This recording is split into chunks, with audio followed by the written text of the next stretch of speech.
풀림 시리즈 그 14번째 시간입니다. 오늘 주신 본문의 말씀 가지고 사랑하면 간단하게 풀린다. 뭐라고요? 네, 사랑하면 간단하게 풀린다라는 제목으로 하나님 말씀을 증거토록 하겠습니다. 수많은 복잡한 관계와 갈등, 선택, 대부분의 우리들의 문제들이야. 어떤 걸 선택해야 될까? 그런데 우리가 일전에도 배웠지만 풀림 시리즈 가운데 희생하면 간단하게 풀린다, 이렇게, 그죠? 이 선택과 갈등들은 대부분 뭔가를 하나를 내려놓고, 선택은 포기의 또 다른 이름이다, 제가 그랬잖아요, 그죠? 뭔가를 선택한다는 건 뭔가를 포기한다는 얘기야. 이 포기를 가능케 하고 또 희생의 마법과 같은 그런 기적이 일어나려면 그 희생을 가능케 하는 힘, 이 헌신과 내려놓음을 가능케 하는 원동력이 있어야 되는데, 그것이 바로 사랑이라는 거예요. 예를 들어 만약에 여러분이 전 재산을 포기해야 풀리는 문제가 있다고 칩시다. 전 재산이 한 5천만 원 돼. 이 전 재산을 내놓으면 문제가 풀려요. 자, 이거 쉬운 결정이겠어요? 이거 할 수 있어요, 여러분? 그죠? 힘든 결정이에요. 그런데 여기에 한 단어, 사랑이란 한 단어면 아무것도 아니게 이것이 너무너무 쉬워 보이는 그런 풀림이 될 수도 있다는 거예요. 안젤린이라는 한 여자가 있어요. 이분은 어떤 사람이냐면 아버지가 재벌이에요. 우리는 잘 모르지만 말레이시아에 우리나라의 삼성, 현대처럼 손꼽히는 재벌가예요. 중국계 말레이시아 재벌의 딸인 이 안젤린이라는 이 여성이 영국의 옥스퍼드에 경영 수업을 받기 위해 유학을 갑니다. 그러니까 이 아버지, 이 안젤린 프란시스 쿠의 아버지 쿠 카이펑은, 이 말레이시아 재벌은 5남매가 있는데, 딸이지만 이 5남매 자식 5명 중에 요 안젤린 프란시스 쿠 안젤린이 가장 현명하고 이 경영에 재능이 있는 것을 알고 일찍이 어렸을 때부터 아들들을 제쳐놓고 이 안젤린을 모든 자기의 경영권을 넘겨줄 후계자로 낙점한 상태에서, 그래서 이 경영 수업을 받기 위해 옥스퍼드에서 수학하던 중 제디디아라는 남자를 만나 사랑에 빠지게 돼요. 그래서 이 사실이 알려지고 혼인이 임박했을 때 그 아버지가 난리가 난 거예요. 왜냐하면 제디디아는 흑인이에요. 그러니까 중국계였던 이 아버지 카이펑은 흑인인, 인종이 다른 이 제디디아와, 그리고 별 배경과 백도 없는 이런 제디디아와의 자기 딸의 혼인을 허락지 않아요. 그런데도 이 두 사람의 사랑은 오히려 더 뜨거워지고요, 결혼을 결정하게 됩니다.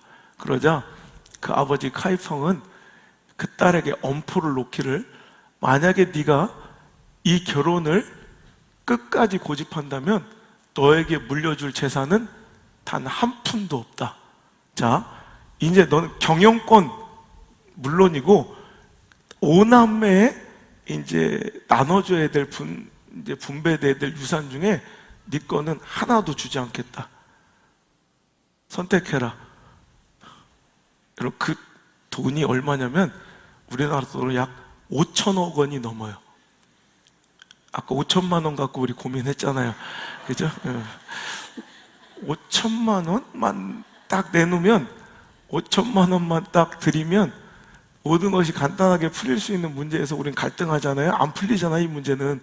근데 보세요, 여러분 뭐 눈치챘겠지만 이 안젤리는 단호하게 5천억을 포기하고 제디디아와 2008년도에, 왜 김정은 이게 뭐야? 남편 같다고 막 하는 거야 지금? 옥스퍼드에서 조그만 예식장 하객이 30명밖에 없는 200만 원을 들여 자기 돈을 모아서 200만 원짜리 결혼식을 올리고 지금 행복하게 서민주택에서 너무너무 행복하게 잘 살고 있어요. 그리고 둘은 똑똑한 사람이 옥스퍼드니까 신발 말고 진짜 옥스퍼드를 다녔으니까 머리는 있는 거예요. 그러니까 그들은 자기 재능을 살려서 지금 의류 디자인 회사를 하나 런칭해서 지금 왕성하게 또 사업도 벌이며 확실히 재능은 있더라고요. 이렇게 아버지의 모든 재산을 포기한 채 독립해서 예쁘게 잘 살고 있어요. 보세요. 멀리서 보면 이 사랑이라는 두자, 사랑이라는 이 한 단어를 빼면 이해되지 않는, 그런데 이 사랑이라는 한 단어가 들어가면 뭐 당연하게 이해가 되고 풀려버리는 그런 일들이 세상에는 너무너무 많다는 거예요. 사랑은 이렇게 힘이 있어요. 사랑은 포기도 헌신도 내려놓음도 가능케 하는 강력한 우리 인생을 이끌 수 있는 힘이 있어요. 사랑하면 간단하게 풀립니다. 그래서 겨우 빠져나온 화재 현장에서 한숨을 돌리다가도 지금 겨우 빠져나온 불구덩이 속으로 다시 뛰어 들어갈 수 있는 아버지의 힘은 그 안에 들리는 자녀의 울음소리. 사랑 하나면 남들은 겨우 빠져나와서 안도해야 될 때 다시 불 속으로 들어갈 수 있는 힘도 생기고요. 무엇을 사랑하느냐에 따라서 어떤 사람은 나왔다가 그 안에 두고 온 돈가방이 생각나서 불 속으로 다시 뛰어 들어갈 수 있는 사람도 있고요. 얼마 전 한 사람은 자기가 너무너무 아끼는 낚싯대를 물고기가 끌고 들어가자 그 낚싯대를 위해서 저수지로 뛰어들어 죽은 사건이 얼마 전에 있었어요. 여러분 이거예요. 무엇을 사랑하냐에 따라서 우리가 볼 때는 아무 가치 없어 보이는 일에 목숨을 걸고 그 문제를 풀어낼 수 있는 힘이 사랑이라는 한 단어에 들어가 있다는 것. 오늘 사도 바울의 인생이 그래요. 그는 누가 봐도 포기하고 이 정도면 최선이라 인정하고 다 내려놓아도 될 법한 그런 사역의 현장, 사명의 자리에서도 그는 절대로 그것을 포기하지 않고 하나님 주신 맡기신 그 교회와 또 그 영혼을 포기하지 않고 오늘도 그 복음 전하는 사명과 선포의 임무를 결국엔 포기하지 않고 그렇게 세상에서 학대당하고 누명을 쓰고 억울하게 고통을 당해도 그런 것들이 그와 하나님 사이에 전혀 관계를 끊을 수 없는, 그러니까 남들이 보면 이해가 안 되는 그의 삶을 한번 들여다볼까요? 고린도후서 11장 23절 이하의 말씀을 보니까 그들이 그리스도의 일꾼이냐? 정신없는 말을 하거니와 나는 더욱 그러하도다. 내가 수고를 넘치도록 하고 옥에 갇히기도 더 많이 하고 매도 수없이 맞고 여러 번 죽을 뻔하였으니 유대인들에게 40에서 하나 감한매를 5번이나 맞았고 또 3번 태장으로 맞고 1번 돌로 맞고 3번 파선하고 1주야를 깊은 바다에서 지냈으며 여러 번 여행하면서 강의 위험과 강도의 위험과 동족의 위험과 이방인의 위험과 신의 위험과 광야의 위험과 바다의 위험과 거짓 형제 중에 위험을 당하고 또 수고하고 애쓰고 여러 번 자지도 못하고 줄이며 목마르고 여러 번 굶고 춥고 헐벗었노라. 여러분 만약에 우리가 이런 일을 당한다면 억울하게 누명을 써 가장 강한 이 형벌이 40에 하나 감한매, 그러니까 40대를 때리면 거의 죽는 걸로 생각을 해요. 그래서 하나를 감해주는 거니까 이걸 인자하게 생각하고 이 40에 감한 이 태형을, 이 엄청난 고통의 태형을 죄도 없이 5번이나 맞았고, 태장을 그 외에 태장도 3번이나 맞았고, 옥에도 갇히고, 축구 헐벗고 굶주리고, 강도도 당하고, 파선도, 배가 복음 전하러 다니는 하나님 일을 하다가 배가 파선되는 일이 3번이나 있었고, 그래서 표류하기를 깜깜한 밤낮을 일주일 동안 바다에 떠다닌 적도 있어요. 여러분, 이 정도면 또 억울하게 이 누명을 쓰고, 오히려 내가 가장 오히려 내 일을 지지해줘야 될 것 같은 이방인들에게 고난당하는 건 괜찮은데, 형제들의 위험과 고난과 고초도 너무너무 많이 받았던 이 사도 바울, 이 정도면 포기해야 될 거 아니에요? 이 정도면 되었다, 이제 나도 이제 진절머리 난다, 내려놔도 될 거잖아요. 근데 그는 오히려 그럼에도 불구하고 그 안에 그것들을 놓지 못하는, 절대로 그런 이유에서도 그 길을 포기하지 못하는 하나의 딱 이유가 있었으니 바로 다음 절 28절이에요. 시작. 이외의 일은 고사하고 아직도 날마다 내 속에 눌리는 일이 있으니 곧 모든 교회를 위하여. 아멘. 그냥 교회를 사랑하는 마음, 그 사랑이 남들은 이해 안 되는 선택과 결정을 내릴 수 있도록 그를 이끌어가는 힘의 원천이 되는 거예요. 남들은 더 좋은 조건과 상황이 있으면 그것을 찾아 신의와 의리, 약속도 필요 없고 그냥 오히려 그걸 쫓아다니는데, 어떤 사람들은 더 좋은 조건과 비교도 안 될 상황을 주어도 그런 것이 전혀 그의 선택에, 결정에 영향을 미치지 못하는 것, 그것이 바로 남들은 볼 때 이해가 안 되죠. 여러분, 비즈니스로 보면, 그냥 월급쟁이로 보면 연봉을 한 5배 줘요. 그러면 가요, 안 가요? 가야죠, 당연히. 우리나라 최고의 국산 세단도 제공을 해준대요. 그럼 가야 돼요, 안 가야 돼요? 가야 되죠. 그죠? 근데 안 가는 사람도 있다는 거예요. 왜? 교회를 사랑하니까. 교회를 사랑하니까. 그 교회를 염려하고 사랑하는 그 마음이 어떤 것도 그를 움직일 수 없는, 그러니까 사도 바울이 그래서 오늘 고백하는 거예요. 우리 본문의 말씀 읽으면 눈물 나지 않아요? 누가 우리를 그리스도의 사랑에서 끊을 수 있으냐? 환난이냐? 공고 따위냐? 박해나 기근이나 적신이나 위협이나 칼로 나를 바꿀 수 있을 것 같으냐? 기록된 바 우리가 종일 주를 위하여 죽임을 당하게 되며 도살장에 끌려가는 양같이 되었다 할지라도 이 모든 일을 우리를 사랑하시는 이로 말미암아 나는 넉넉히 이길 수 있다. 환경, 처지, 그걸 이길 만한 어떤 다른 이유와 조건이 있는 게 아니에요. 딱 하나, 나를 사랑해 주신 그분의 사랑. 그 사랑 하나면 그 어떤 것도 감당할 수 있는, 그 어떤 것도 받아낼 수 있는, 그 어떤 것도 그냥 다 품을 수 있는 그런 힘이 된다는 거예요. 그러니 내가 확신하노니, 오늘 이 선포가 이 말씀을 통해 저 여러분에게 고백되었으면 좋겠어요. 사망이나 생명이나 천사들이나 권세자들이나 현재 일어날 일이나 미래 일어날 장래일이나 능력이나 높음이나 깊음, 그러니까 어떠한 조건, 상황을 얘기하는 거예요. 상황, 처지, 대상일지라도 함께 읽을게요. 우리를 우리 주 그리스도 예수 안에 있는 하나님의 사랑에서 끊을 수.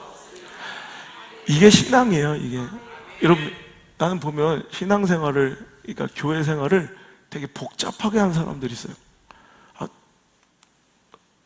상담을 듣기만 해도 무슨 얘기인지 막 하여튼 들으면 막 복잡해. 막 뭐가 뭐고 뭐 이렇게 하고 얘는 뭐 이렇게 돼서 이러고 근데 나 그래, 뭐 이렇게 복잡하게 사냐, 내가 뭐 이렇게 힘들게 사냐, 교회가 뭐 이렇게 복잡하냐. 그냥 하나님 사랑하면 되고 그 사랑에 감격해서 예배하면 되지, 뭐가 이렇게 복잡하고 누가 뭘 만나면 어떻고 누가 뭘 처먹으면 어떻고. 아유, 나 이런 게 나 너무 짜증이 나는 거야. 그냥 하나님 사랑이 그 어떤 것도 나를 막을 수도 끊을 수도 없는 그런 진짜 신앙생활 됐으면 좋겠어요. 그래서 사도 바울은요 어떻게 고백하냐면, 우린 여러분 대부분 신앙의 문제들이 관계의 문제로 훼손되거든요. 그럴 때 막 억울함을 토로해요. 억울함을. 목사님, 제가 이렇게 억울해요. 목사님, 내가 이렇게 이런 대우와 처우를 받았어요. 그게 사실일지라도 그게 거의 100% 사실도 아니에요. 거의 대부분 보면 그 상대편 입장 들어보면 또 말이 달라. 이 사람이 나쁜 년이라고 그러는데 또 이분한테 가서 들어보면 얘가 나쁜 년이라고 또 그래요. 그러니까 결론은 둘 다 나쁜 년이 아닐까라는 생각을 가져봐요. 그냥 그런 생각을 해요. 저는. 그리고 저는 그 사람도 불쌍하고 이 사람도 불쌍해. 또 자기 편 안 들어준다고 또 화를 내고 그래요. 이 사람도 불쌍하고, 목사님 좀 그 사람 욕하는 이 사람도 그냥 불쌍하고, 또 욕하고 앉아있는 그 사람도 불쌍하고, 그냥 다 불쌍한 거예요. 그냥 마음이 막 그냥 이게 아버지의 마음인 것 같아.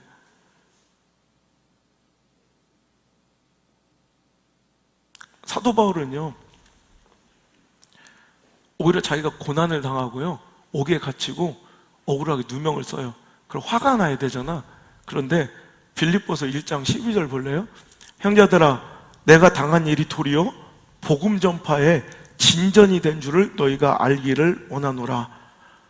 어떤 이들은 투기와 분쟁으로, 그러니까 자기를 향한 시기심으로 내가 갇히자 보란듯이 더 열심히 일하는 사람들도 있고, 어떤 이들은 착한 뜻으로 그리스도를 전파하니, 내가 이렇게 아픈 일을 당하면 그걸 통해서 아이고 우리 목사님이 저렇게 힘드시니 나도 열심히 이렇게 하는 사람도 있고.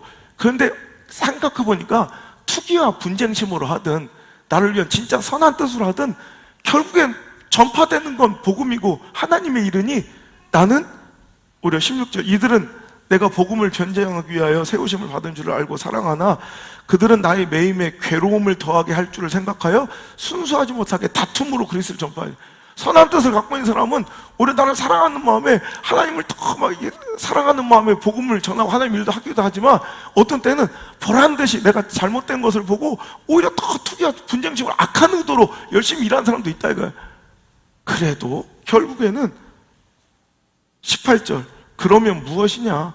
거칠애로 하나 참으로 하나 무슨 방도로 하든지 전파되는 것은 결국 그리스도시니 이로써 나는 기뻐하고 또한 기뻐하리로다. 이게 놀라운 고백 아니에요? 내가 이렇게 억울해요. 저놈이 날 이렇게 대우했어요.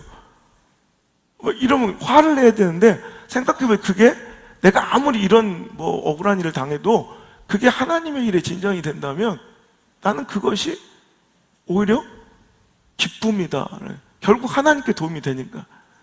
얼마 전에 제가 상담을 하면서 그랬어요. 그냥 하여튼 말도 하자, 하여튼 하다가 하여튼 교회를 떠나면 내가 좋다. 난 차라리 우리 교회를 욕하고 저를 욕해서라도 그 자식들이 교회를 다니는 기회가 됐으면 좋겠어요. 이거 하나만, 이걸 통해서 교회를 다니는 이유만 돼도 나는 괜찮겠어요. 그랬어요. 차라리 이 교회가 알고 보니까 그게 나쁜 놈이었다.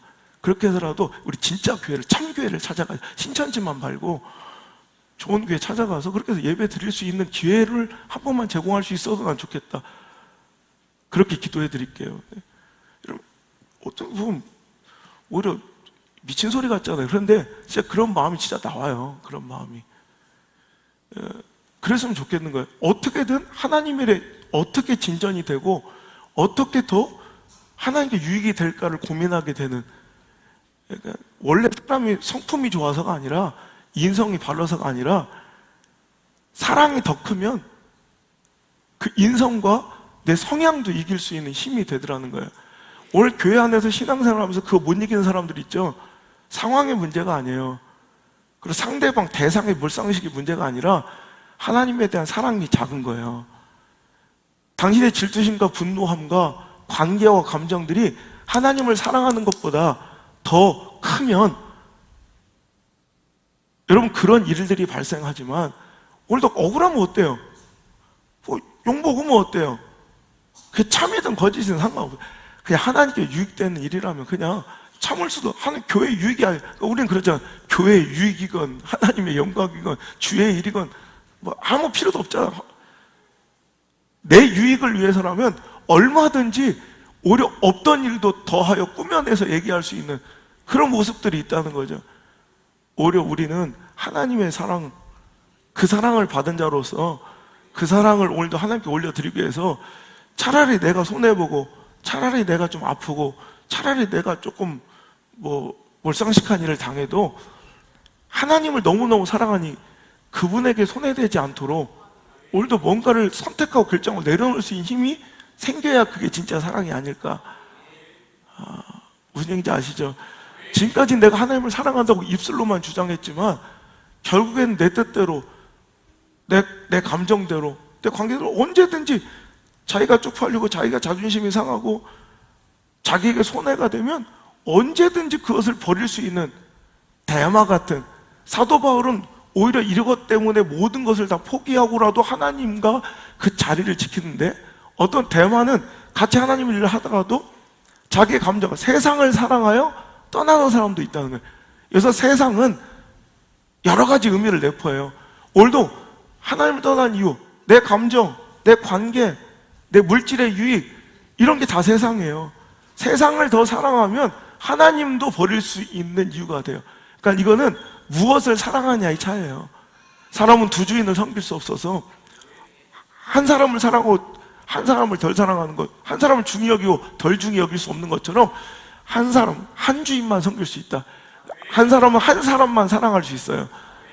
그러니까 그 사랑에 의해서 내 모든 선택과 결정이 다 주도되고 결정되어진다는 걸 기억하시고, 오늘 선하고 바른 결정을 하기 위해서는 하나님을 더 사랑하는 것, 이런 환경과 처지, 상황과 관계의 문제가 없게 해달라고 기도하지 마시고, 하나님, 내가 하나님을 더 사랑하게, 하나님을 더 사랑하게, 내가 교회를 더 사랑하게, 내가 교회를 더 사랑하게, 내가 말씀을 더 사랑하게, 내가 하나님의 일을 더 사랑하게, 내가 주의 종을 더 사랑하게, 내가 더 영혼을 사랑하게 해주옵소서. 이거 하나면 간단하게 풀려요. 남들이 볼 땐 이해되지 않는, 우리 아버지도 이해되지 않는 일을 사랑 이 한 단어로 얼마든지 할 수 있는 게 또 사랑이에요. 부모도 이해할 수 없는 선택을 할 수 있는 게 또 사랑이라고. 그 사랑이 저와 여러분에겐 좀 있었으면 좋겠어요. 그러려고 노력하는. 아까도 이 모든 것들, 내가 억울하고 누가 나를 투기하고 분쟁하고 욕하는데도 하나님께 유익되는지 안 되는지, 이게 억울한지 안 한지, 이게 진실인지 거짓인지 시시비비를 가리고 막 한번 해봅시다, 이게 아니라 오늘도 하나님께 유익인지 아닌지만 먼저 따지고 있는 이 바보 같은 이 사도 바울. 이 이유가 뭐냐면 바로 8절, 아까 우리가 12절부터 18절까지 읽었는데 8절로 넘어가 보면 그 이유를 먼저 고백했거든요. 시작.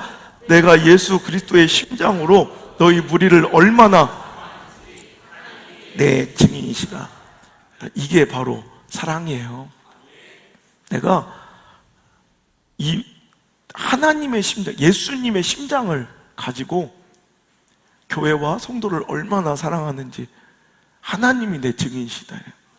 하나님이 구구절절 사람들한테 얘기 안 하고 이렇게 얘기 안 해도 하나님이 증인이시다. 그러니 이런 일들을 나중에 12절, 8절에 이 고백 때문에, 이 사랑 때문에 12절에 18절 우리는 이해되지 않는 이 고백이 자연스럽게 그에게서 토해낼 수 있고, 우리는 이해 안 된 이 선택과 결정을 그는 너무나도 쉽게 내릴 수 있는 것. 이것은 그가 인내력이 크고 뭔가 상황과 처지가 견딜만 해서가 아니라 사랑이 크기 때문에. 사랑이 커지길 바라요. 우리 교사들도 사랑이 더 커지길 바라요. 자녀들에 대한 사랑. 그죠? 우리 직분자들도 나에게 맡겨주시는 그 일에 대한 사랑이 더 커지길 바라요. 절대로 하찮은 일이 없어요. 쉽게 생각하지 말고 하나하나 작은 일까지 정말 사랑으로 일했으면 좋겠습니다. 사랑은 어찌 보면 이렇게 바보가 되는 거예요. 바보가. 제가 한번 얘기한 적이 있는데, 누구나 사랑에 빠지면 시인이 되고 바보가 된다. 사랑은요, 한 사람을, 그 무뚝뚝한 사람을 시인으로 만들고, 사랑은요, 그 약삭 빠른 사람을 바보로 만들어 놓는 게 사랑입니다. 공감하세요? 못할 줄 알았어요. 제가 초등학교 6학년 때 길거리에 붙어있는 영화 포스터에 나오는 글귀였어요. 어렸을 때 아직도 그 글자체도 잊혀지지 않아요. 누구나 사랑에 빠지면 시인이 되고 바보가 된다. 제가 요즘 공감하는 거예요. 제가 아는 사역자 중에 한 여인이 요즘에 사랑에 빠져 있어요. 그러더니 그 친구가 내 사랑하는 딸 한인이한테 와서 그렇게 얘기하더랍니다. 언니, 사랑은 그렇게 구걸하는 게 아니에요. 받아 누려야 되는 거지. 죽여버리고 싶다고 저한테 우리 한인이가 가미치가 나한테 인생을 가르친다고 자신감 충만인 여자가 한 명 있어요. 요즘에 한마디 하면 입술 벌릴 때마다 명언이 터져요. 우리 남전도사비에서 기도 좀 많이 해주세요. 그죠? 사랑하면 이렇게 누구나 시인이 되고요. 또 사랑하면 또 누구처럼 저렇게 바보가 돼서 쟤는 왜 뭐 이러고 다녀요. 그리고 자꾸 뭔가를 말도 안 되는 선택과 누가 봐도 자존심 상할 일이 그에게는 아무런 이유도 되지 않는, 이게 바보예요. 그러니까 사랑은 이렇게 우리가 일반적인 사고와 이성과 경험이 개입돼서 내릴 수 없는 판단과 결정을 내리게 하는, 이게 세상의 눈으로 보면 바보인데 그게 또 능력일 수도 있다는 거죠. 여러분, 누군가 이런 말을 했어요. 한번 멋있어서 적어왔는데 바보라는 말을 들으면 그 인생은 성공한 것이다. 그리고 인생의 승리는 사랑하는 자에게 있습니다. You have succeeded in life if someone calls you foolish, and life victory is a word to those who love. 뭐 이렇게 돼 있더라고요. 누가 한 얘기냐면 우리 요 근처에 살았던 장기려 박사님이 한 얘기예요. 이분은 그의 공적과 인생에 비해 너무 저평가되어 있는 분들 중에 하나예요. 장기려 박사 알아요? 그러니까 이런 분은 정말 난 노벨상을 줘도 된다고 생각을 해요. 1911년 북한의 용천에서 태어나신 분이에요. 부모님이 아주 기독교 정신이 강해서 어렸을 때부터 사회 약자와 세상에 대한 헌신과 희생의 교육을 받고 자라서 그 꿈은 어릴 때부터 의사였대요. 그가 기도하기를, 하나님, 만약에 제가 의사가 된다면 이 땅에 태어나서 이 한반도조차도 한 번도 돌아보지 못하고, 여러분 그런 사람 많잖아요. 서울 못 가본 사람도 있고, 어떤 분은 바다를 일생 가운데, 우리는 맨날 가면, 어떤 분은 진짜 바다를 평생 가운데 한 번도 못 보고 돌아가신 분들이 굉장히 많은 거 아세요? 그러니까 이런 분들한테 의료 사업을, 제가 의료 선교를 할 수 있는 이런 의사가 되고 싶다고. 그때 일제치하에 우리 서울의대 전신이었던 경성의대, 여기는 정말 한국인으로는 들어갈 수가 굉장히 어려웠던, 왜냐하면 한국인 쿼터가 있었어요. 한국인을 3분의 1, 30%밖에 안 받아요. 그런데도 경성의대에 진학해서 그때 가장 이제 최고의 그 의사였던 백인재 선생님의 제자가 되어 경성의대를 여러분 수석으로 졸업합니다. 수석으로. 아주 최고의 엘리트 의사가 될 수 있는 상황에서 전쟁이 터졌고, 그는 5남매 중 거기도 한 명 아들만 잠시 피난한다고 생각하고 아들 한 명만 데리고 부산으로 잠깐 내려온 것이 일평생 가족들과 헤어짐이에요. 그분은 이 전쟁터 폐허 속에서 이 전염병과 수많은 질병으로 죽어가던 이런 환자들을 그냥 지나치지 못하고, 여러분 유명한 그 전영찬님이라고 알려요. 그 거창고등학교 설립자, 그리고 고신 측에 굉장히 유명하신 한상동 목사님하고 세 분이서 같이 무료 부산에 무료 진료소를 열게 되고, 사과박스 주워다가 수술대를 만들고, 전기가 없어서 촛불을 켜고 수술을 집도하며, 모든 들어온 성교비로 다 환자를 살리는 데만 쓰다가 그 무료 진료소가 결국 부산 보건병원, 지금 뭐냐면 고신대 병원이 된 거예요. 그분은 돌아가신 95년이었던 걸로 기억하는데, 제가 대학 2학년 때인가 그때 95년도에 돌아가실 때까지 고신대 본관 7층 옥탑방 옥상에 그 조그만 그 방에서 끝까지 아무것도 없이 무소유로 사시면서, 이제 병원이 체계화되고 경영화되면서 이제 모든 환자의 진료비의 결정을 의사가 아니라 이제 운영진과 협의해야지만 되는 법으로 그렇게 돼버리자, 돈 없는 환자들을 몰래 도망치게 해주는 걸로 유명하지. 밤에 야반 도주 시키는 거예요. 몰래 도망치라고. 그렇게 하고 유명한 일화가, 또 쓰러져 있는 사람 데려다가 고쳐주고 그 사람이 오갈 데가 없자 30년 동안 그를 돌보며 이제 함께 해준 일화는 아주 유명하죠. 그래서 그게 30년 동안 돌봐줬대요. 이동기 씨라고 지금 유명 시인이 됐죠. 우리나라의 최초의 의료, 지금 우리 너무나도 이제 익숙해져 있는 우리 의료보험 조합을 처음으로 설립하신 분도 이분이고요. 죽을 때까지 자기 남겨놓고 온 가족에 대한 그리움과 미안함으로 가족들에게 될 헌신을 환자들에게 쏟아붓는다는 마음으로 젊었을 때 자기 아내의 사진과 82대 이제 소식을 알게 된 그 늙어버린 아내의 사진을 평생을 책상에 두고 살며 돌아가실 때 그냥 그렇게 환자만 돌보다 돌아가신 그분이 한 얘기, 왜 세상에서 그는 바보란 얘기를 들었거든. 누가 인생 가운데 바보란 얘기를 들을 수 있으면 그 사람은 성공한 사람이래요. 근데 그 바보 같은, 사랑에서 근원한 그 바보 같은 선택과 결정과 삶들, 얼마 전에 또 소천하신, 돌아가신 우리 박누가 선교사님이 그렇죠. 그냥 여러분, 전도 유명한 의사로서의 삶을 포기하고 필리핀 오지 마을에 의료 서비스를 받지 못하고 치료 한 번 받지 못하고 죽어가는 그 오지의 산골마을 사람들을 치료하기 위해 버스 하나 낡은 거 사가지고 평생을 그분들 진료하고, 자기는 암에 걸려 죽어가면서도 마지막까지 환자를 돌보다 돌아가신 박노가 선교사님, 이런 분들을 바보처럼 산 사람들, 이게 바로 사랑입니다. 사랑. 여러분, 이런 바보 같은 사랑 해보신 적 있어요? 바보같이 하나님을 사랑해 본 적 있어요? 바보같이 교회를 사랑해 본 적 있어요?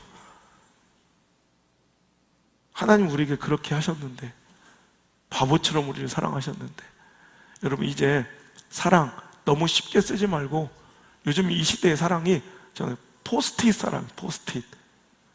붙긴 붙어. 근데 너무 잘 떨어져. 포스트잇 같은 사랑 그만두시고 이제 정말 진심으로 하나님을 사랑하고, 진심으로 주님 맡기신 사명과 비전을 사랑하고, 교회를 사랑하고, 말씀을 사랑하는 그런 저 여러분 되시길 바랍니다. 이 시대가 그래요. 너무 쉽게 변질되어 버리는 사랑, 이게 이제 당연하게 여겨져요. 얼마 전에도 그렇게 뜨겁게 사랑했던 탑 배우들이 헤어지게 됐잖아요. 뭘 비난하는 건 아닌데, 그냥 이런 걸 자꾸 보고 그래서 그런지 사랑이 너무 쉽게 시작돼서 쉽게 끝나버리는 요즘 젊은이들의 세태가 있어요. 뭐 젊은이들 뿐만 그런가요? 영화 완벽한 타인이라는 영화에서 이런 말이 나옵니다. 하루 3번 전화하면 사랑하는 사이래. 전화를 한 통도 안 하면 부부 사이래. 하루에 3통 이상 막 전화를 했어야 됐는데 사랑이 이제 식은 거죠. 변질된 거예요. 그러니까 한 통도 안 하면 그게 정상적인 부부. 하루에 5통 이상 하면 그건 의처증이래. 사회학자 앤서니 기든스는 이 시대의 이 사랑에 대한 풍조를 합류적 사랑이라, confluent love라고 그래요. confluent love라고 명명했어요. 합류적인 사랑. 그러니까 얼마 전 국민일보에 강남대 기독학과 초빙 교수인 백수영 교수가 쓴 칼럼 중에 이런 말이 있더라고요. 요즘에 1인 문화가 혼족, 그죠? 혼밥, 뭐 이런 것들 많이 이 1인 문화가 그냥 생겨난 게 아니라는 거예요.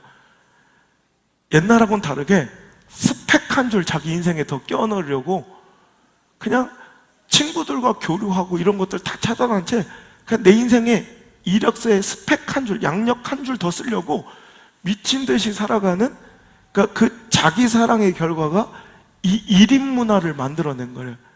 그런데 이 젊은이들의 이 1인 문화가 점점점 심각해져 가지고 이제는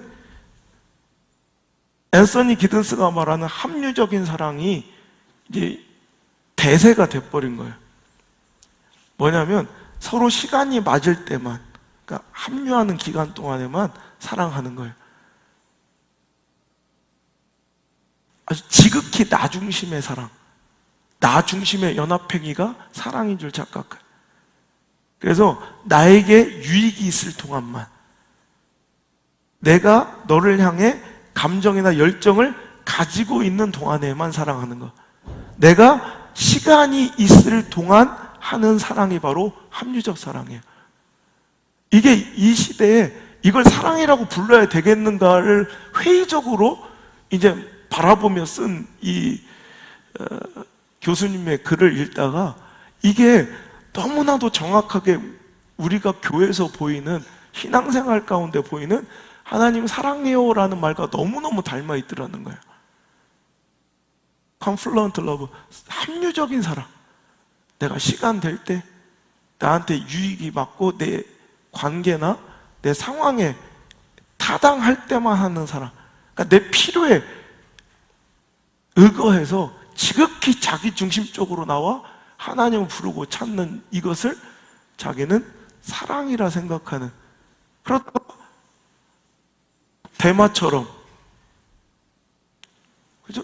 그 합리적인 이유들이 맞지 않으면, 시간과 때와 내 감정과 물질의 유익과 이런 것들이 맞지 않으면 얼마든지 내가 더 사랑하는 세상을 향해 떠날 수 있는 이런 합리적인 사랑을 우린 사랑이라 착각하고 있지는 않은가. 여러분, 언제나 우리에게 변함없으신 하나님의 사랑으로 기인된, 근원된 사도 바울과 같은 진짜 사랑이 우리에게 샘솟기를 축복합니다.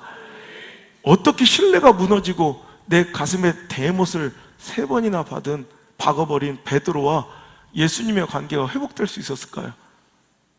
사랑하니까. 이 말 한마디로 끝나는 거예요. 요한복음 21장에 예수님의 그 사랑, 변함없는, 포기할 줄 모르는 그 사랑이 베드로를 끝까지 찾아와 너 나 사랑하지? 사랑하지?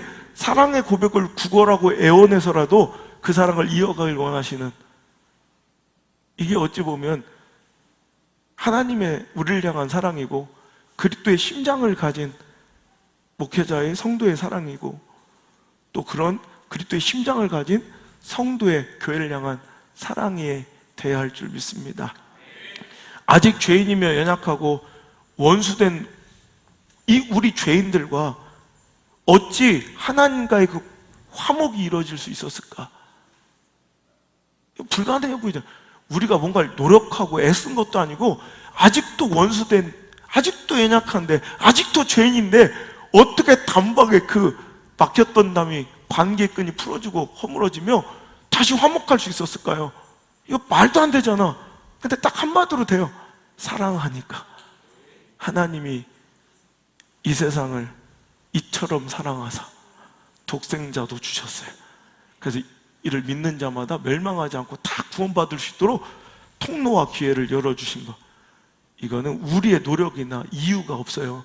사랑하니까. 이 한마디로 모든 복잡한 신앙의 문제가 다 풀려버리는 거예요. 여러분, 제가 그래요. 나는 여러 가지 이유로 내 사랑이 흔들릴 수 있는데 또 이 시대는 합리적인 사랑으로 하나님과 교회가 내 시간과 내 모든 처지와 상황과 유익에 맞아야 사랑하는데 하나님 어찌 그렇게 끝없이 나를 사랑하시고 우리를 사랑하실까라는 그 감격으로 가득했던 한 주간이에요. 저는 하나님의 이 세심한 만지심에 너무너무 감동하고, 그러니까 좀 지쳐있는데 제가 모든 것들이 그냥 다 회복될 수 있었던 이유가 하나님 날 너무너무 사랑하시는 게, 끝없이 변치 않고 사랑하시는 게 내가 안 느낄래 안 느낄 수 없게, 마치 기도 중에 찾아와 내 어깨를 탁 이렇게 어깨동무를 하시면 이렇게 천천히 뭔가 하나씩 설명해 주시듯 하나하나 베풀어지는 그 세밀하신, 우리 하나님은 정말 로맨티스트, 정말로 대단하신 분이에요. 제가 지난주에도 여러 가지 실망감, 또 아픔, 또 이해되지 않는 답답함, 이런 것들이 있을 때 하나님께서 막 몰아치듯 사랑을 표현해 주시는데 이해할 수 없는 일들이 일어나는 거예요.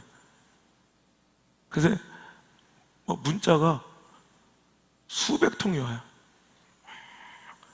전국에서 알지도 못하는 분들한테 어떻게든지 안 되면 카카오 스토리를 타고 들어와서 쪽지를 막 보내요.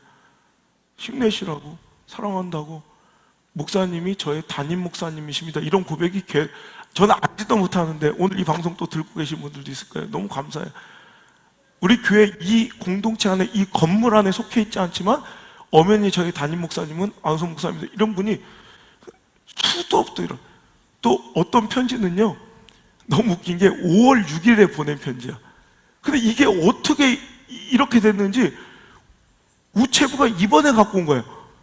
5월 6일 날 편지를 두 달이 넘었죠.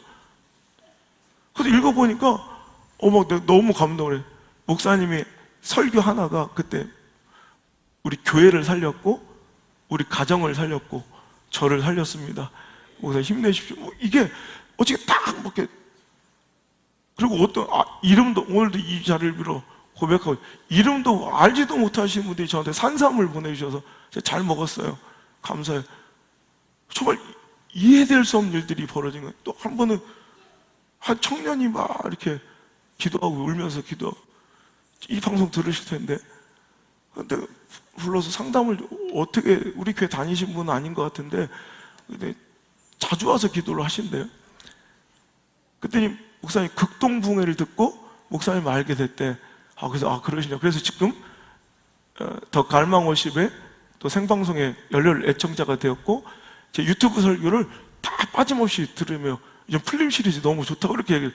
그래, 옛날 어느 교회를 다니셨더니 지금까지 한 번도 교회를 다니신 적이 없대요.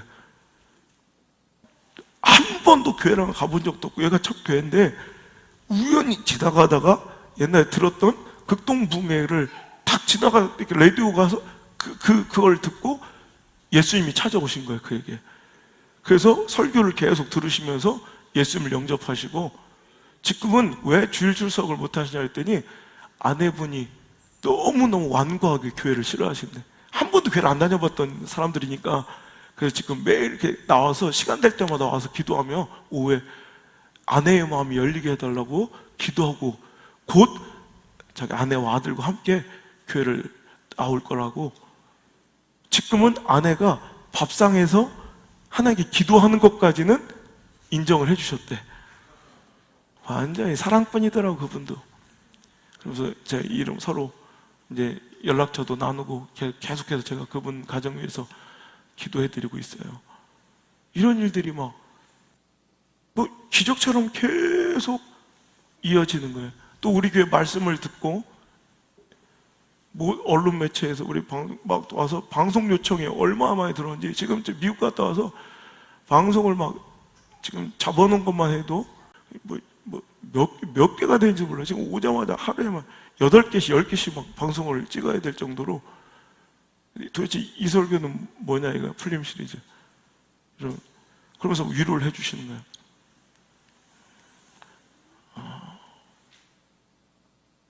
네, 그러면서 우리 하나님 참 섬세하시고 참 좋으신 분이다. 이 사랑이 나를 여기까지 오게 했고 나를 살게 하는데, 나를 숨쉬게 하는데, 참. 그러면서 내가 이거는 여러분만 들으세요. 이거 방송 문자 중에 소개를 안 했는데, 이번 엊그제 생방송 들은 분들 중에 목사님 이런 문자가 있더라고요. 목사님 힘내셔야 합니다. 목사님은 우리들의 BTS입니다. 그러면서 그 밑에다가 아니 그냥 그 사람 문자 그대로예요. 그냥 그때 뭐라고 썼냐면, 후안이 두려워. 목사님 혼자만 읽어주세요. 이렇게 써 있어요. 그 PD가 막 묻더라고. 목사님은 저의 BTS입니다. 저희들의 제가 목사계의 BTS래. 그래서 제가 그랬어요. 제가 매일 아침마다 기도하는 내용이 그거예요. 하나님, 맞습니다. 저는 BTS입니다. 저는 하나님, 저는 벌어집니다. 저는 티끌입니다. 저는 쓰레기입니다. 저를 떠나지 말아주세요. 하나님, 저 떠나시고 저 버리시면 저는 아무것도 아닙니다. 이걸 하루 100번씩 외치는데, 딱 보니까 BTS가 저는 버러지 B, 티끌 T, 쓰레기 S. 그래, 나는 하나님의 BTS야. 난 버러지고 티끌이고 쓰레기 같은 놈인데 어떻게 이렇게 딱 맞잖아. 그런데 하나님이 나를 살리셨고 사용하시고 부르시고 보내셨어요. 그래서 그 사랑에 감격해서 절대로 하나님 떠나 살 수 없는, 한순간도 살 수 없는 존재로 오늘을 살고 있는 게 얼마나 감사한지 몰라요. 여러분, 제가 아가서의 이 고백, 이게 딱 우리들의 사랑 고백이고 모습이어야 될 것 같아. 아가서 아시죠? 솔로몬 왕이 술람이 완전히 천하고 아무것도, 이건 완전히 왕과 완전히 평민의 이룰 수 없는 사랑이에요. 이루어질 수 없는. 그랬더니 처음에는 이제 술람미 여성이 당황하고, 그런데도 이 솔로몬이 계속 술람미 그 여성을 계속 이제 위로하고 격려하고 존귀하게 높여줘서 이제 진짜도 술람미 여성이 이 솔로몬의 아내가 되고 사랑이 된 거예요. 사랑이. 그러자 이 술람미 여인이 솔로몬에게 고백하는 말이 아가서 8장 6절 7절이에요. 너는 나를 도장같이 마음에 품고 도장같이 팔에 두라. 사랑은 죽음같이 강하고 질투는 수월같이 잔인하며 불길같이 일어나니 그 기세가 여호와의 불과 같으니라. 많은 물도 이 사랑을 알지 못하겠고 홍수라도 삼키지 못하나니 사람이 그의 온 가산을 다 주고 사랑과 바꾸려 할지라도 오히려 멸시를 받으리라. 아멘. 이거는 솔로몬이 아니라 술람미 여인의 고백이야. 내가 이 사랑을 받았으니 이제 이 사랑을 떠나 살 수 없는. 술람미 여인이 왕에게 막 애원하는 거예요. 절대로 나 버리면 안 돼. 나를 도장같이 새겨주시고 오늘 그 팔에 나를 새겨달라고, 날 잊지 말아달라고. 사랑은 죽음처럼 강하다는. 죽음을 막을 수 있는 사람 있어요? 다가오는 죽음을 막고 제재할 수 있는 사람 있어요, 여기? 그것처럼 사랑은 아무것도 막을 수 없어서 홍수라도 그 사랑을 삼킬 수 없고 온 가산, 즉 온 재산을 다 주어도, 그리고 그 사랑을 끊으려 할지라도 오히려 웃음거리만 될 것이다. 오늘 예화가 그랬잖아요. 안젤린이 전제 5천억을 줘도 그 사랑을 끊을 수 없어요. 죽음도 삼킬 수 없어. 아멘? 그 사랑이 우리 고백이 돼야지 포스트잇 같은 사랑이 되어서는 안 돼. 쉽게 떨어지는. 내가 하나 사랑 얘기 더 해줄게. 마지막 이 얘기로. 19살짜리 미샤라는 한 자매가 있었어요. 이분은 공주예요. 얼마 전에 왕세자 왔죠. 사우디아라비아에 왕의, 그러니까 조카 손녀인 미샤 공주가 유럽으로 유학을 떠나기를 원했지만 왕실의 반대로 그는 할 수 없이 타협한 게, 같은 이슬람 국가인 이 레바논으로, 그래서 베이루트 대학에 유학을 떠나요. 느낌이 오죠? 베이루트에서 유학하던 중 또 한 남자와 사랑에 빠지는데, 평범한 레바논 가정의 가문의 출신인 카할레드 세르라는 청년과 사랑에 빠져요. 이거를 알게 된 왕실이 발칵 뒤집은 거예요. 이거는 고란에 따른 이슬람 국가 율법인 샤리아에 어긋나는 거예요. 이 샤리아에 의하면 이건 이슬람 코란에 근거한 율법, 이게 통치 이념이에요. 이 헌법 같은 거예요. 이 샤리아에 의하면 공주는 이제 친족 부모들이 왕족이 결정해주는 친족 가운데 한 명과 결혼을 해야 돼. 근데 그 사랑을 끊을 수가 없는 거예요. 그러니까 이제 사우디 왕족은 왕가에서는 둘을 체포 명령을 내서 이제 비밀 경찰들이 레바논을 출동해서 그들을 잡으려고 할 때 그들은 자기들이 정말 도망쳐서 평범하게 살고 싶어서 마네킹을 꼭 자기 옷을 입혀가지고 강물에 이렇게 떨어져 죽는 것처럼 위장을 해요. 그래가지고 사망 소식이 알려졌는데 결국 그 마네킹이 떠올라서 잡힌 거예요. 그래가지고 이게 가짜 이제 자살극이었다는 걸 알게 되고 그 미샤 공주는 머리를 단발로 자르고 몰래 변장을 하고 프랑스로 망명하려다가 딱 그 출국장에서 걸려요. 그래서 이제 카알레드 세르와 미샤 공주는 사우디로 압송이 되죠. 그래서 불행하게도 카알레드는 왕족을 사랑했다는 죄명으로 총살을 당해요. 1976년, 그리고 미샤 공주도 재판장에 서는데 마지막 기회가 주어져요. 나는 카알레드를 사랑한 적이 없었다고 한 번만 얘기하라 이거야. 이미 카알레드 죽었어요. 한 번만 공개 처형장에서 사람들이 다 지켜보고 있는데 총구를 겨누고 난 카알레드를 사랑한 적 없이 그 사람이랑 꼬셔서 그냥 할 수 없이 그래 이렇게 한 거다, 한 번만 얘기하라고. 그럼 살려주겠다고 했는데 그 미샤 공주는 온 회중들이 자기를 지켜보는 가운데 나는 카알레드를 사랑해요. 나는 카알레드를 사랑해요. 나는 카알레드를 사랑해요. 3번을 외치고 그 자리에서 총에 맞아 죽어요. 그걸 우연히 그 자리에 있었던 영국 기자가 그거를 필름에 담아요. 그래서 그 필름 영상을 우연히 보게 됐던 안토니 토마스 감독이 이걸 영화로 만들어서 공주의 사랑이라는 제목으로 영국에서 상영이 되고, 이것 때문에 영국과 사우디 간의 국가 분쟁까지 이어졌던 이 영화를 상영했다는 이유로 난 이걸 보면서 이게 진짜 사랑인데, 그냥 한 번만 그냥 사랑만 거부하면, 사랑만 인정하지 않으면 그냥 살려줄 수 아무 일도 없어요. 근데 오히려 더 크게 사랑을 외치며 목 놓아 그 이름을 부르며 장렬하게 총알을 맞고 죽은 20살짜리, 1975년에 그는 그렇게 죽었어요. 그래서 그때부터 사우디는 모든 왕족들, 이 공주들, 여자들은 유학이 금지돼서 유학을 못 가요 이제.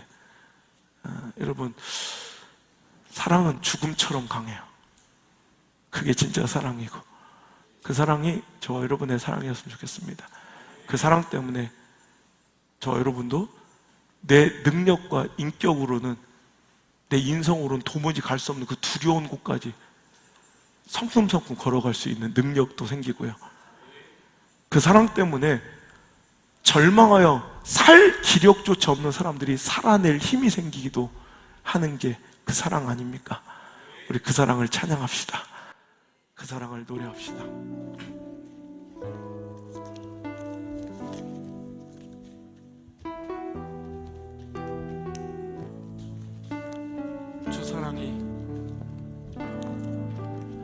주 사랑이 나를 숨쉬게 해. 세상 그 어떤 어려움 속에도 주 은혜로 나를 돌보시며 세상 끝날까지 지켜주시네. 다시 한번 고백할까요? 주 사랑이 나를 숨쉬게 해. 세상 그 어떤 어려움 속에도 주 은혜로 나를 돌보시며 세상 끝날까지 지켜주시네. 주님만이 내 아픔 아시며 주님만이 나의 맘 어루만지네. 어느 누구도 나를 향하신 주님의 사랑을 끊을 수 없네. 주님만이 내 능력이시며 주님만이 나의 구원이시네. 어느 누구도 나를 향하신 주님의 사랑을 끊을 수 없네. 주 사랑이 나를 이끄시네. 주 사랑이 나를 이끄시네. 내가 갈 수 없는 그곳으로, 내가 갈 수 없는 그곳으로 주의 사랑 나를 붙드시며 세상 끝날까지 인도하시네. 주님만이 내 아픔 아시며 주님만이 내 맘 어루만지네. 어느 누구도 나를 향하신 주님의 사랑을 끊을 수 없네. 주님만이 내 능력이시며 주님만이 나의 구원이시네. 어느 누구도 나를 향하신 주님의 사랑을 끊을 수 없네. 주 사랑이 나를 숨쉬게 해 세상 그 어떤 어려움 속에도 주 은혜로 나를 돌보시며 세상 끝날까지 지켜주시네. 주 사랑이 나를 이끄시네. 내 힘으로는 도저히 내가 갈 수 없는 그 곳으로 주의 사랑 나를 붙드시며 세상 끝날까지 인도하시네. 주님만이 내 아픔 아시며 주님만이 내 맘 어루만지네. 어느 누구도 나를 향하신 주님의 사랑을 끊을 수 없네. 주님만이 내 능력이시며 주님만이 나의 구원이시네. 어느 누구도 나를 향하신 주님의 사랑을 끊을 수 없는 주님만이 내 아픔, 주님만이 내 아픔 아시며 주님만이 내 맘 어루만지네. 어느 누구도 나를 향하신 주님의 사랑을 끊을 수 없습니다. 주님의 사랑을 끊을 수 없네. 다시 한번 주님만이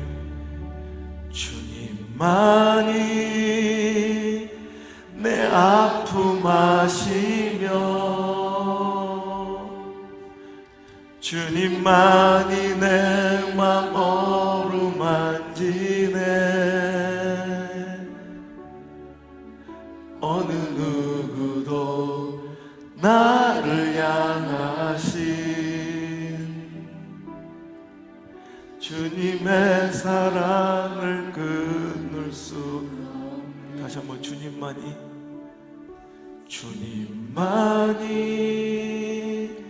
내 아픔 아시며 주님만이 내 맘 어루만지네. 어느 누구도 나를 향하신 주님의 사랑을 끊을 수 없네. 하나님 감사합니다.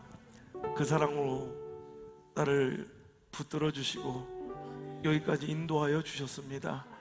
그 사람에게 감격하고 감사하며 오늘도 주님께 이 감사의 찬양과 예배를 드립니다. 오늘 말씀으로부터 내가 어떻게 살아가고 신앙생활을 해야 되며 고난과 위기에 어떻게 대처해야 될지를 배웠습니다. 복잡한 것 같아도 사랑 그 한마디면 모든 것이 간단하게 풀림을 알았습니다. 죄인된 원수된 우리가 하나님과 화목하게 된 것도 늘 주님을 배신하고 실수하고 넘어지기 일쑤였던 베드로가 다시 주님과의 관계가 회복된 것도 모두 다 하나님의 사랑, 그 사랑 때문이었습니다. 이제 그 사랑으로부터 기인된 우리를 하나님을 향한 우리의 사랑이 더 진실되고 더 깊어지게 하시고 더 뜨거워지게 역사하여 주옵소서. 세상 그 어떤 것으로 끊을 수 없는 그 사랑이 우리의 신앙의 모습 되게 하시고 사도 바울처럼 우리의 사역의 모습 되게 하시고 하나님과 교회를 사랑하는 선택과 결정이 되게 하여 주옵소서. 이제는 우리를 사랑해서 그 십자가의 모진 고통까지 감내하신 예수님의 은혜와 우리를 이처럼 사랑하사 독생자 아들까지 허락하신 하나님의 사랑과 우리를 고아처럼 과부처럼 내버려 두지 아니하시고 지금도 우리와 함께 계신 보혜사 성령님의 우리를 붙드시는 그 능력의 손이 오늘 이 자리에 나와 하나님의 사랑을 깨닫고 그 사랑으로 살아야 됨을 깨닫게 된 사랑하는 성도들의 모든 머리 위와 가정 위에 삶과 인생과 신앙 위에 또 저들의 자녀들 위해 이제부터 떠나가지 마시고 1초도 떠나지 마시고 영원토록 함께 계시기를 간절히 또 간절히 축원하옵나이다. 아멘.